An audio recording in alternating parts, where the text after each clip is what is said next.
All right, well, welcome everybody. Yes, I'm Kathleen and go by Kat Camp, and a physical therapist here in the Center for Older Adults. And so I was asked to talk a little bit about posture and body mechanics. And I know from the standpoint of your perspective, for some of you, this may be talking about posture with in front of the computer, especially right now, but also maybe if that includes a lot of your day. But also wanted to touch on how posture even lends into our daily activities, including some of those work-related tasks. So we're talking about body mechanics, especially how it relates to assisting maybe residents in the nursing home facilities. So glad to kind of talk about that. So next slide, we'll talk a little bit about the objectives, which is kind of what I just stated, but basically addressing, what is proper postural alignment and how could we apply sort of the principles of that, especially to carry over to proper body mechanics. And so in the next slide, it's kind of like this busy word picture that you see. And posture is really a part of our daily lives, from how we sleep to how we sit, whether we're at a desk or in our car, whether we're standing somewhere, maybe in line, or even, again, performing those physical labor tasks of, whether it's in our garden or whether it's assisting our residents. So hopefully by just hearing the word posture that you just corrected maybe a little bit, you're sitting at your computers now. And really practicing proper posture and body mechanics can help us in many aspects, from having a more restful night's sleep, improved breathing or respiration, alertness in upright positions. It can help our digestion. There's been lots of benefits, but definitely the one that's mindful for all of us is, decreasing the risk of injury, especially when we're doing more physical activities. So you see several key words in this, again, word picture, and I just want to bring your attention to the word braces. Often we think when we talk about braces, it's that weightlifting belt, that you see a weightlifter, tighten up before they're going to do a heavy lift. Or you see them on people in Home Depot or those kind of places too, where they're doing a lot of lifting. But really what I want to, kind of hone in on and maybe drive for you a little bit is that understanding of really the best brace that we have is our internal muscular corset and how we engage that, especially with activities. So in the next slide, we talk, and I just kind of chose to use this acronym of ALIGN. And ALIGN hopefully just brings into mind to you kind of that alignment of our torso and our bodies, especially when we're supporting them against weight and over our joints, is especially important. We're in a standing position, but you see in this illustration, obviously somebody in what we call a quadruped position. But alignment is really key for us. Even if you think about it, we talk about how athletes use proper alignment when they're doing their sport, right? So they can move more efficiently or effectively for their sport and also to avoid injuries. Well, we're athletes every day as well in our daily activities. So we need to give some of that same attention as well as we go throughout our day. And there are key contributions to really proper alignment, whether, again, we're sitting or we're standing or we're walking or we're performing those higher demands. So in the next slide, I kind of broke down, again, those letters and acronyms to sort of increase an understanding, maybe applying these basic principles. But when we talk about awareness, this is really awareness of our postural alignment, but also awareness of the environment that we're working in or acting in, and awareness of how it feels for our body. And we'll talk about that more in a moment. And then legs, because legs are really the power driver, especially when we are talking about doing more physical tasks such as lifting, because we want our legs to take the brunt of the work and offload our spine, where we tend to put a lot of stress and sometimes, unfortunately, injuries. And then I used I as imagine, because I think there is power in mental imagery. Again, referring to those athletes, that they do a lot to visualize proper form, and we need to do the same thing. One of my key foundational principles that I talk to people about is think about another set of eyes right in the middle of your chest, looking up and forward. Whether we're sitting, we're standing, or we're lifting, if you're doing that, you're most likely keeping, again, your spine in proper alignment. And then G is kind of referring to gravity, knowing the impact of gravity pulling our body downward. as well as what we have to do when we're kind of lifting things up against gravity. So there's some principles there, and I'll just kind of, talk about, a little bit of the terms of our center of gravity or center of mass of our own physical body is somewhere around our waist. So just keep that in mind. And our base of support, whatever we are relying on, whether in standing, that's our feet, or whether in sitting, that's our thighs or the chair back. Just think again about how we want to apply the principles of gravity to try and maintain our center of mass sort of over that center of pressure. And we'll drive that home a little bit more in a minute. And then lastly, we'll talk about navigating. And this is really planning in advance, considering what support needs are needed for the challenges of the task at hand, whether that's internally with our body and how we're using our muscles, or whether that is with some external support, whether it be equipment or additional even physical support from a coworker. So in the next slide, we're just going to dive into that awareness. So here's a little bit of a cartoon depiction of posture and sitting and standing. And if you see in the upper left-hand corner, with the red arrows, the person has got a good seated posture, sitting upright, that chest again looking forward, head looking forward, thighs supported well on the chair, and feet supported on the ground. So this would be sort of that ideal posture again, and that we would like to maintain in sitting. But just to the right of that person, you see that person leaning forward. And I tell you, I can walk down the hallway and see everybody kind of straining a little bit to look at their computers. And again, what are we doing to adjust our computer or our glasses that help us to really be able to view that better? It doesn't take long for that forward lean posture really to start to create a lot more stress on our shoulders and neck and back. And then in the bottom left hand corner is probably the one also that people are very guilty of. They'll plop down in a seat, not really get those hips all the way to the back. And before you know it, they start to take the shape of the chair. And a lot of my patients and clients start looking like their recliner or their sofa or whatever the shape of their favorite chair is. And then in standing, it needs to carry over. So obviously the very first person there with that straight arrow, that's that ideal posture. But, I do want to point out that person in the center is all of us walking down the street with our phones in our hands, looking at our devices. So it's becoming sort of an epidemic, I will say, especially with all of us, regardless of age. So just considering, again, that chest looking forward, keep that image in your mind.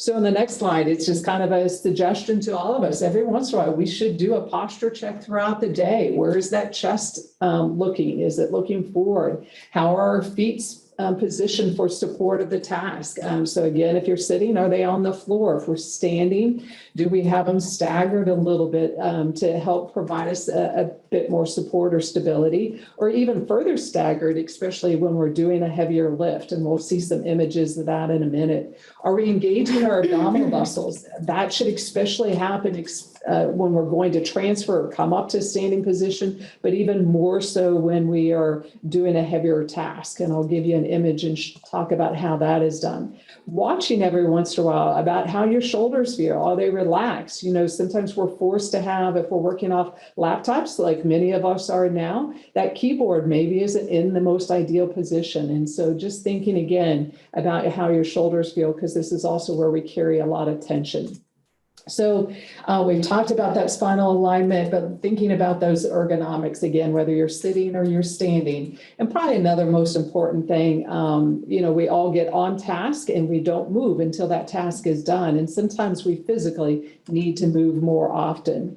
So the next slide is just, again, some cartoon drawings of just different stretches that we could utilize. Hopefully you can stand and move about, but if you're not and you're restricted in movement, there's several things that you can do to work on those forearms or trunk or shoulders, and especially neck.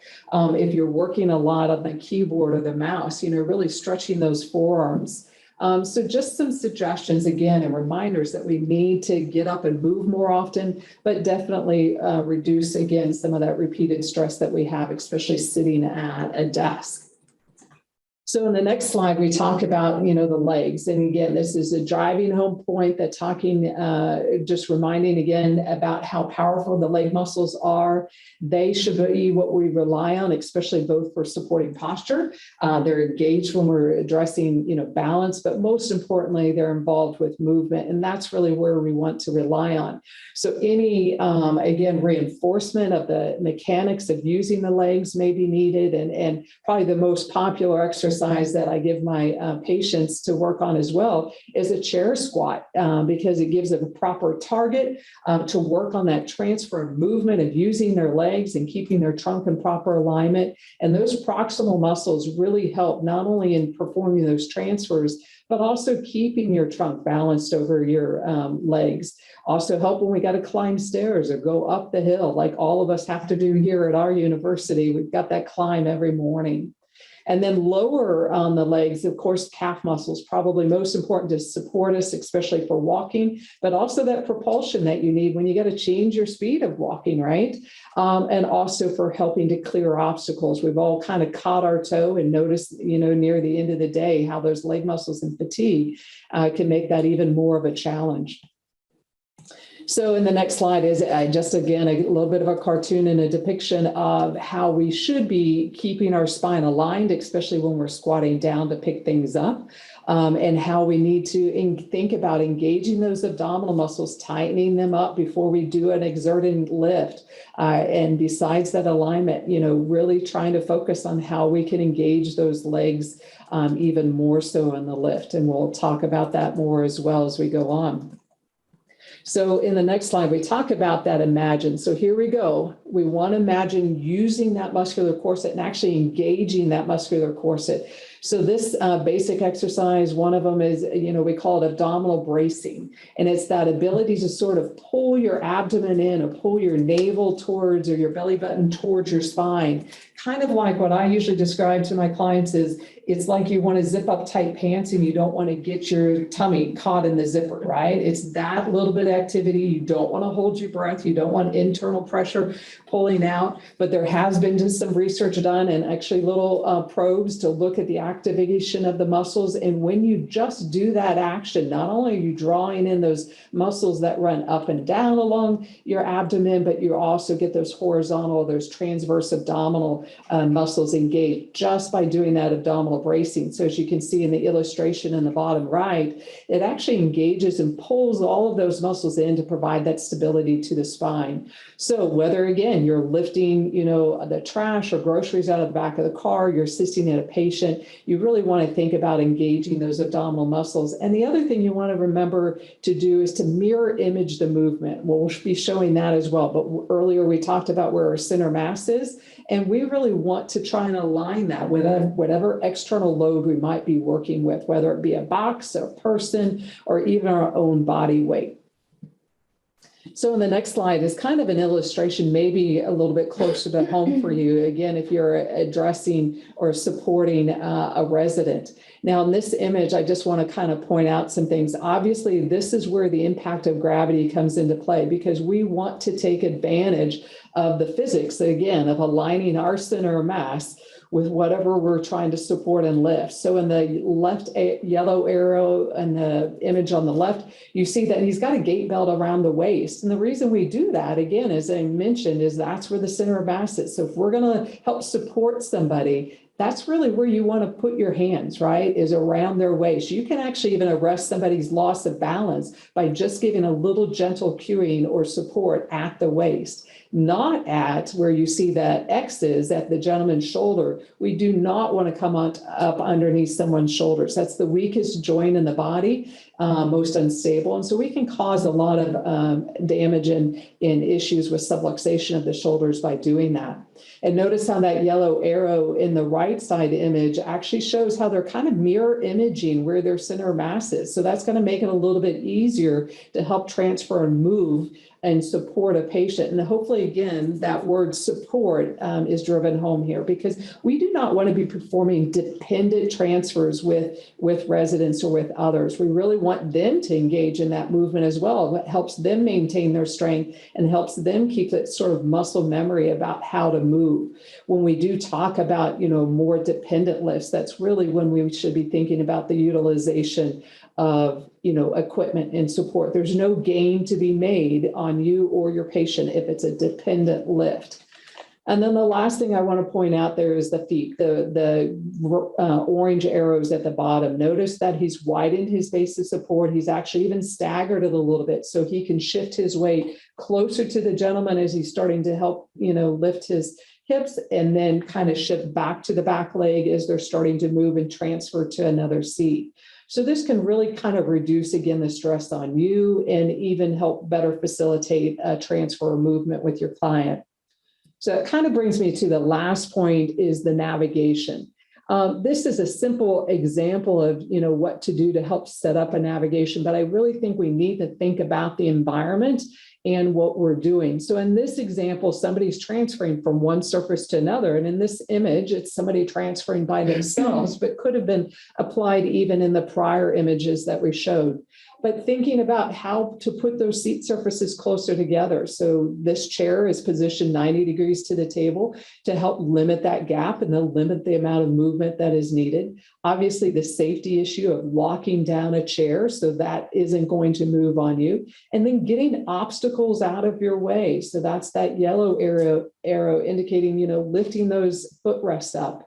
But the same principle of navigation is also important whether you're lifting something. Is there any way that you can get closer to what you're lifting, whether it's a box or a wheelchair, getting something out of a car? And then what can you do to, again, adjust your feet in order to, again, improve your base of support as you're starting to navigate that challenge or task? And then just being aware of the environment, some of the challenges around you and obstacles and things of that sort. And maybe it is a need for another person to come in and assist. Maybe there's a need for a special piece of equipment. So just thinking about that, navigation, I think, is key to just kind of setting up for success. So the key points, again, if it helps you, great. But to me, ALIGN was a great acronym to kind of bring home all the principles. So just remembering, again, our alignment. And hopefully when you hear that word, you lift your chest, right? Thinking about using your legs as much as possible, especially when you're performing lifts or transfers. And again, imagining the use of keeping that chest forward and engaging those abdominal muscles as needed. And then, consider the force of gravity. So even if we're lifting something up, can we break down that load? Could we move it from a low point to a midpoint before that needs to go from a midpoint up to a shelf, right? Because obviously it gets a little bit more challenging. So, thinking about how you can navigate the needs of the task, but also the environment. And again, what we talked about, just those additional support needs. So I thank you for just attention, and we'll welcome any kind of questions or comments.